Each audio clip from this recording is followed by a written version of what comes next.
Man, that was ugly. Wisconsin torched the Bruins from downtown, and now we just got to wait their fate in the NCAA tournament. But that was certainly rough to watch.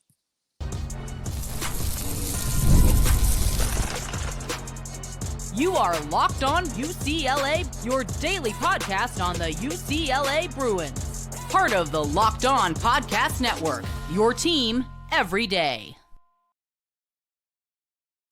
Welcome, everybody, to this edition of the Locked On UCLA Podcast. I'm your host, Zach Anderson-Yoxsimer. Thanks for making this show your first listen each and every day. It's free wherever you get your podcast, and it's available on YouTube. Like, comment, subscribe, download. Thanks for your support. It's your team every day. This episode is brought to you by FanDuel. Right now, new FanDuel customers can get $200 in bonus bets when your first $5 bet wins. Go check it out with FanDuel. And where we're getting started today, we are reacting to the Big Ten tournament loss for UCLA, losing to Wisconsin 86-70. You don't really want to be a part of history, but Wisconsin tied a Big Ten tournament record with 19 made threes. Oof. That was ridiculous. The Badgers could not miss. They scored nearly 50 points in the first half, outscored the Bruins by 19 points in the opening 20 minutes. It took a UCLA 14-3 run over the last 3.5 minutes with Wisconsin scrubs out there for the Bruins to make it semi-respectable. But this was a weird game. I mean, it was a weird game. I thought the first couple minutes, UCLA came out really well. What do I mean? Thought there was some defensive intensity. Wisconsin started going inside with their bigs because UCLA started with Mata on the bench. They went small. And they're like, okay, on the broadcast, Mata might not be on the bench for a long time, but he's just not starting today. Okay. And then Wisconsin hit like 4 threes in a row to start the game, all of which were ridiculous, face-guarded, and ones, buzzer-beating. And you're like, is this going to be this type of day? And that was before they started moving the basketball really well. That was before they started piecing it together and making the UCLA defense look bad. Wisconsin hit 19 threes in this game, making it, okay, that's a rough night for UCLA. UCLA is never going to make 19 threes. They can have a good day where they hit 10, 11, 12, and that's what Wisconsin is close to averaging. They're a better three-point shooting team, but they don't make 19 a game. Now, they did make 15 against UCLA the first time, so they've clearly figured something out. But what was scary about this game is the way that they had guarded the Bruins. Mack did score 18 points, but he clearly was frustrated and shooting a lot of shots, got some free throws, and the Mack attack wasn't as dominant. Eric Daly Jr. was a non-factor. Tyler Bilodeau, a non-factor. Those guys combined to go 1 of 13 from the floor. Aday Mara, after 22 points the first time, how about 4 points, quite a few rebounds, a couple of nice passes, a nice assist on an alley-oop to Sky Clark, an assist to William Kyle. But it was scary how much Wisconsin was scouted up to beat UCLA today. The threes were phenomenal. They were crazy. Tanjay he was just phenomenal. He did to UCLA what Eric Daly Jr. did to Oregon twice. Could not miss, 6 of 6 from 3. If you wanted to play 30 minutes, could have had a double-double. If you really wanted to flirt with it, could have had a triple-double. It was chippy to start the second half. UCLA was making it ugly. And in the first 90 seconds, we had 9 fouls called in the beginning of the second half. In the first 90 seconds, a technical, it seemed like a double technical, 9 fouls combined between the two teams. At one point in the second half, UCLA was a couple of open 3-point looks away from hitting it and getting to within 11 and changing the momentum. Now, it didn't stop the fact that Wisconsin was red hot, was not missing, but there's a moment where their 2 7-footers were in severe foul trouble. Mata had yet to come in the game in the second half. I thought Cronin erred on the side of caution, and I think wrongfully so. Should have put Mata earlier in the second half.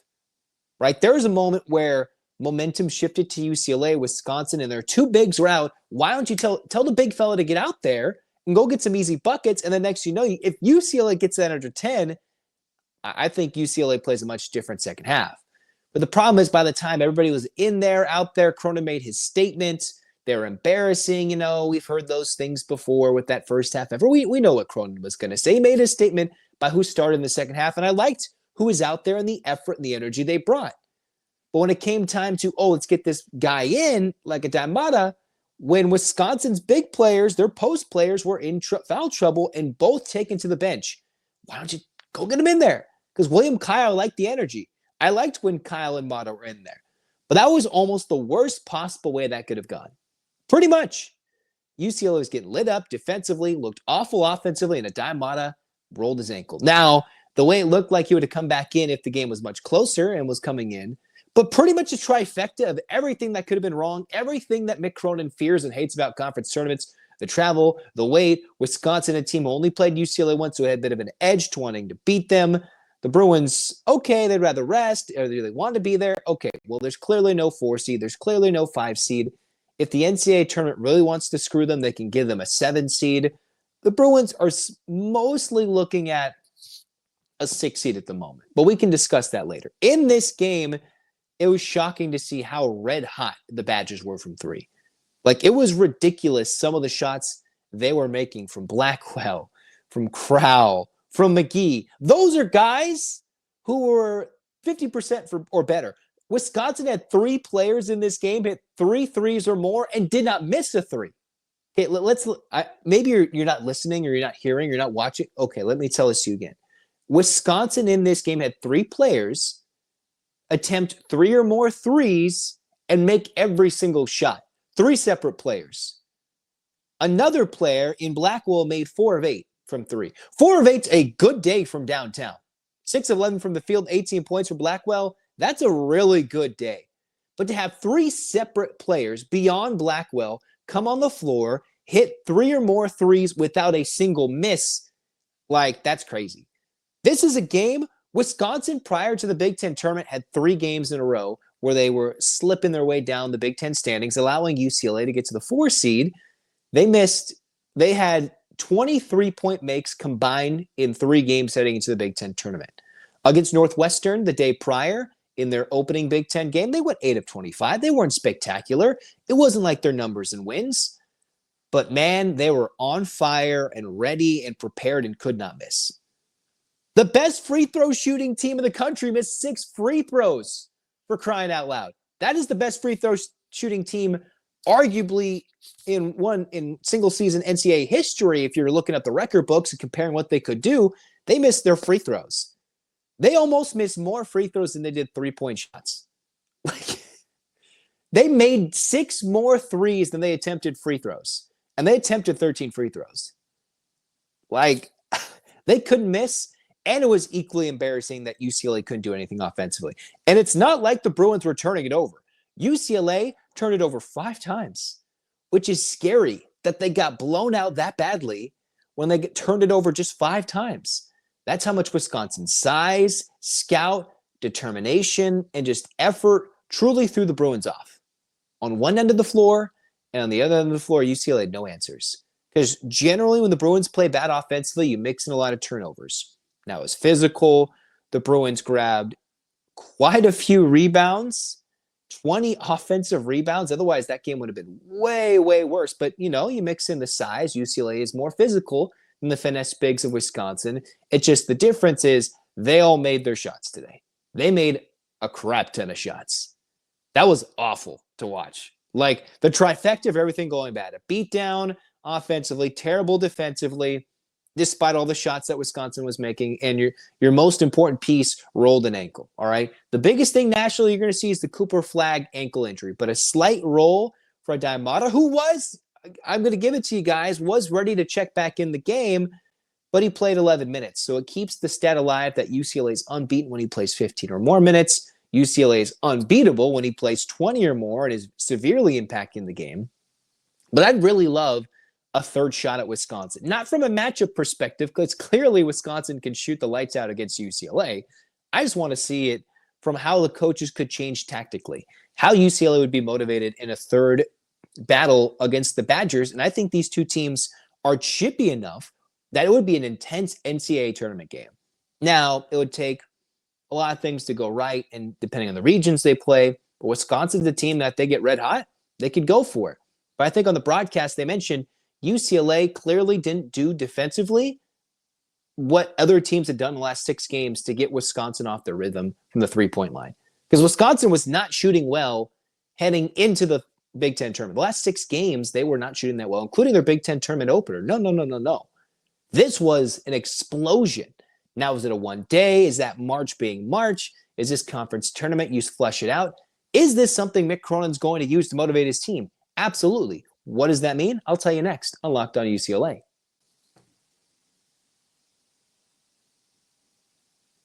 We're all about the stats because numbers don't lie. When it comes to the all-new Nissan Armada Pro 4X, the numbers are on an MVP level. It has the ability to tow up to 8,500 pounds. It can quite literally carry the whole team, the gear, wherever you need to go because it's powered by a twin-turbo V6 engine. The strength, the performance to handle the highways, the back roads, everything in between. It takes a strong team to go deep in the tournament. It takes an even stronger engine to pull it up, which can fit up to 8 people. The Armada Pro 4X is built for big crews, big adventures, and even bigger memories. Whether you're exploring off-road trails or rolling up to the arena, the Armada Pro 4X brings power, versatility, and style wherever you go. Take your adventures to new heights in the all-new Nissan Armada Pro 4X. Learn more at nissanusa.com. March Madness is here, and FanDuel is giving you the chance to get in on the action like never before. Right now, new customers can get $200 in bonus bets when your first $5 bet wins. That's $200 extra bucks to use on everything from buzzer beaters to Cinderella stories and even who's cutting down the nets. And if you want to stay on the action, there's tournament games happening almost every day. Conference tournaments, NCAA tournament. There's always something exciting to bet on, and the FanDuel app is super simple to use. You get paid instantly, so there's no waiting around. Visit FanDuel.com and get in on the college hoops action all tournament long.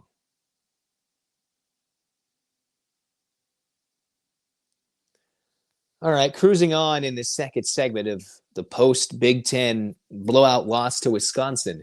That's a wake-up call, all right? Greg Gard of Wisconsin was quoted the entire broadcast, the entire time leading into the Big Ten tournament. What his team needed was their loss to Penn State. Even though Wisconsin had struggled for some reason heading into their final regular season game when they could have clinched something against Minnesota, Michigan State, it was that loss versus Penn State at home that pushed them to the 5 seed and had them play Northwestern in the Big Ten tournament opener, so they are fresh and ready. Sometimes you're like, oh, this team's going to be tired in the second half.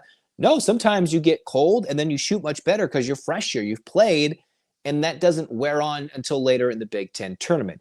Clearly, UCLA was not ready to play, unlike Wisconsin, but a neutral floor where hopefully the thing that UCLA needs is some home cooking, a Mick Cronin soothing message, something along the likes of, guys, you're going to be okay. You are the best players on the planet, and I believe in you. That is totally what Mick Cronin is going to tell you. He's totally going to tell that to his players in the locker room. His version of that, which is going to be embarrassing effort, garbage. That was horrible and an embarrassment to the UCLA blue and gold and the banners in our building. That is probably where Mick Cronin would lean. I don't know what his post-game comments are right now, but I would assume between the locker room, the post-game, leading up to the NCAA tournament, those words are going to be mixed in there in some format, some way to fire up his team. What sometimes is when he does his best work. When he called out his team in January, it led to some of the biggest wins UCLA has on their resume, including beating Wisconsin the first time in Pauley. When they're on the West Coast, they had a long stint of winning 7 in a row.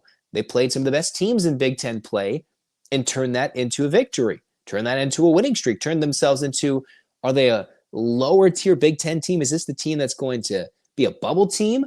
Or is this a team that's getting disrespected by the rankings? And again, I want to keep talking about the disrespect, but then they come out and lay an egg.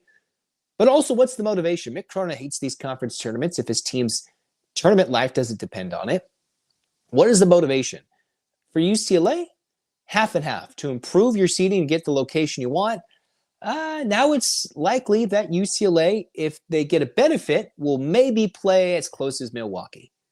If they're really screwed, they'll get sent to Wichita. I'm not sure what the latest bracketology release is. It changes by the hour, by the minute, by the second from Joe Lunardi, by all these other bracketologists that every single network seems to have at this very juncture. But Mick Cronin does his best work, working through the weeds, working through the ugliness that was this loss for UCLA. And here's the thing. It's Friday. They're going to hop on a plane. They're going to go as far west as possible and just, all right, let's park this bad boy and let's get to work. They're going to rest Saturday. They're going to rest Sunday. And they're not going to take off till Tuesday. All right, so that's rest. Cronin building his way to motivate his team, learning how his team will respond when things are going badly. In certain situations where I criticize Cronin about Mara not coming in earlier, the thing is he comes in later and then he twists his ankle. So would that have been more important if he never came in at all and UCLA took the butt whooping and said, all right, we got our healthy team? Well, the mojo wasn't there today. The health was nearly in jeopardy, and all the strengths were turned into weaknesses, and the weaknesses were maximized. What UCLA needs to do is go back and realize this is only the fourth team the Bruins played this year a second time. The first three, they beat Oregon, beat down. They beat down USC. They went to Washington, lost Bilodeau early, and they won that game. Against Wisconsin, very different beast. A team that can shoot it well, that in certain moments matches up better with UCLA because they got size, they got finesse bigs, and Mata's just not finesse enough. And if you're down 10 and they're knocking down threes, it's a little tough to get Mata in there if he's not shooting it, if he's not being his most physical. And while he was getting rebounds, the Bruins couldn't turn all those 20 offensive rebounds into points. That's a problem. When you're not forcing turnovers, when you're not making Wisconsin look foolish, and you have the basketball without turning it over, you've got to put the ball in the basket. That was really the focal point of this game, where that's the biggest fear for this UCLA team. Can they not put it in the basket? It's rare when we've seen an Eric Daly Jr. struggle, Tyler Bilodeau struggle, and Aday Mara not do anything offensively scoring-wise. That's a lot of shooting. You're relying on other players from UCLA that generally get some minutes. Stefanovic played 8 minutes and didn't take a shot. That's one of the weirdest things I've ever seen. You've seen games where Stefanovic takes 8 shots. Stefanovic took 0 shots. Sebastian Mack took 8 threes, the most of any UCLA player, and that's the one player you'd argue alongside Dylan Andrews, you don't want taking 8 threes. He took the bait. Wisconsin said, we're going to let you shoot. We will sag defensively. We will not let you do the Mack attack. Although he still was successful, got to the line a couple of times, he fell for it. Bilodeau couldn't make his shots. Again, Trent Perry shot a couple, couldn't make it. Sky Clark, I thought there were moments where he wasn't taking enough shots. He ended up taking 10. He just wasn't hitting a lot and only scored 7 points. And the aggressiveness, it didn't seem like, was there to take open shots in rhythm. I was really pleased with William Kyle's effort. 9 points, 4 rebounds, a block or 2, 0 turnovers in 21 minutes, and hopefully got his free throw shooting stroke down. I'd like to see some William Kyle minutes in the NCAA tournament if it's what it's dictated by the game, the pace, the matchups. Because William Kyle is a guy that is forgotten about that can make a significant impact off the bench. You look at the difference between these two teams, UCLA scored 40 points off their bench. More points came off UCLA's bench today than came from their starting unit. Now, Cronin leaned into it because Daly played 15 minutes. Bilodeau played 18. That's not happening in the NCAA tournament. That is not happening. That was a statement made by Cronin to fire up his team and say, this is your mulligan. You don't get this again. It's 6 wins to get the 12th banner. It's win or you're done. Win or go home. Travel, we can't talk about it anymore. You get 3 rest days, and then we take off, and they're heading east. And I'm not talking to Denver. I'm not talking they're going to go north to Seattle. They're going east. They could get sent to Providence and get stuck with St. John's in a terrible matchup. If the committee really wants to screw them, they'll give them a 7 seed, and St. John's maybe as a 2 seed, and UCLA could get really screwed on an East Coast matchup against Rick Pitino and a St. John's team that is going to cause a storm. Now, I could debate. I can look at bracketology. We'll talk about this more in the next Locked On UCLA episode. But there could be positives. Minimal. And we'll try and get you on a positive note to wrap up this show. Because, that was rough to watch. Do you ever check your bank account and wonder, where did all my money go? Between dining out, online shopping, entertainment, I'm like, what am I doing with my money? Well, that's where Monarch Money comes in. It's your personal CFO it gives you full visibility and control over your finances, because Monarch Money isn't just the run-of-the-mill budgeting app. It's complete financial command center. It can track all the accounts, investments, spending in one place, so you can stop managing your money and building your wealth. That's something different, right?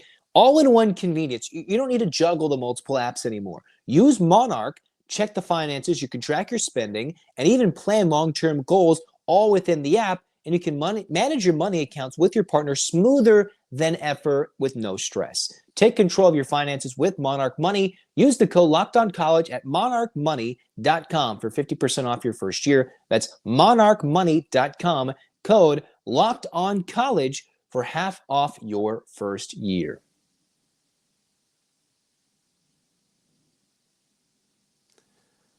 Well, that was not the way I think UCLA would have liked to go into the NCAA tournament, but it's been a while since the Bruins have won a conference tournament, all right? And we've seen UCLA look way worse going into the end, maybe not in a blowout fashion, but they've looked way worse, losing games in a row, choking leads, and looking dead in the water. The Final Four team in 4 years ago, boom. The team that had a chance to win against Arizona 2 years in a row in the Sweet 16 in 22 or the Sweet 16 in 2023, and they all got hurt.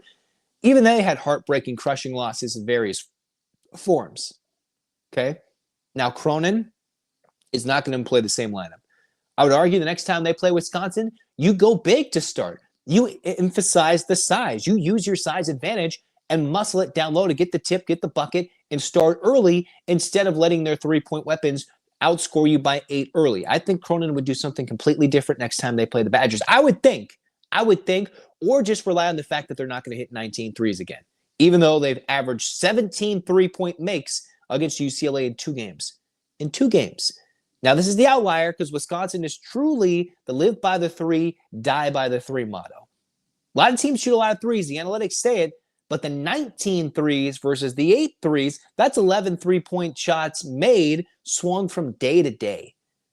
That is a big swing. 10, 12, okay, they're really good when they hit that.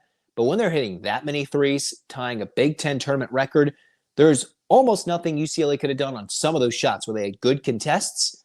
Other ones, the rotations weren't there. Setting up Wisconsin to fail, that's not what UCLA did. But it seemed like Cronin was maybe taking a step back in terms of unleashing the full potential, unleashing every little game plan he's going to do to change what UCLA needs in the middle of the game. Because in case you play Wisconsin again, you don't want to throw everything at them. It's the Big Ten tournament. You don't want to throw some funky defense out there in the Big Ten tournament quarterfinal. Now, it was embarrassing. It was a heart check. It was a gut check. It was, what's the pulse of my team? That's what Cronin was doing. The broadcast was talking about it. Hey, what are you doing? He sat there, hands in pockets. It wasn't the most, I'm really frustrated with it was okay. Of course, he was embarrassed with his team's first half effort. Made the statement with the lineup. I think it's taken to heart, and UCLA will come out much better for in the NCAA tournament. I'd like to say they'll win round 1, but of course, there's so many different factors that go into that without blindly figuring out who it is. Who are you going to play? Is it a really good surging 11 seed? Is it an underdog? Or will there be a lot of late upsets in these conference tournaments that forces a much worse team to get forced up to an 11 seed? A lot of things that are going to change between now and Selection Sunday, including the Big Ten tournament champion, that can all affect where UCLA stays. I would think as a 6 seed, but I don't think they'll be any closer than Milwaukee. Now, I'm going to look at Joe Lunardi. I'm going to see all these other bracketology reports. But UCLA has been slotted as a 6 seed for a while, rising with their resume, but falling, not a bunch of spots, but falling enough to where the committee most likely won't do them any favors in the first round of the NCAA tournament. And that's frustrating to say. The Bruins had their shot, but they get the rest, the recovery, and hopefully Aday Mara's ankle's okay. I think with Cronin getting ready to put him back out there, it was a slight roll. That doesn't mean he's not in any pain. A couple days off, back to the drawing board, travel day, and we'll see if Mick Cronin does his best work. Because there's been plenty of times before where UCLA has had the world going against them and they still get to a second weekend and they're fighting for our hearts, fighting for their tournament, basketball, collegiate 2024-2025 season's life with the overall chance to come back and still make it to a second round, make it to a Sweet 16, make it to an Elite 8. This loss does not change that goal and the potential of this team because not many teams are going to have what Wisconsin has. The neutral effect, just the ability to just light it up from downtown. Rare that you're going to have their best player. He can just play a little over half the game and make every shot, basically, shoot 90% from the field. It can happen. It's March. All right. But there's not many teams. And it's great to have the fire lit beneath them now than when they're searching for answers in the NCAA tournament in the second round, in this first round, in the second half. UCLA is just as capable of going on a run to the third weekend as they are in the first round, which is making this super exciting and frustrating everything together. That's why this is your home for Locked On UCLA. When both brackets will be revealed, I'm going to talk about them both. There'll be lots of content. Next, on Saturday, I'll talk about potential sites, potential matchups UCLA might get leading into Selection Sunday. We'll go in a little deeper dive, and then eventually we will have our Selection Sunday reaction. 2 more episodes this weekend before we even get to Monday. So be excited. Hands up, Bruins fans. Rough day. About as rough as it gets in the office. About as rough as it gets. And there's still a lot to play for. They still are alive to play for in the big dance. And that's so much more fun than when they were eliminated by this point a year ago. So much more fun. And we'll be here every step of the way. I will, at least. The highs and the lows. 8 clap time, baby. And 1, 2, 3, 4, 5, 6, 7, 8. UCLA. UCLA. Fight, fight, fight. This has been Locked On UCLA. Zach signing off. Go Bruins. It's March, baby. It's time to get mad.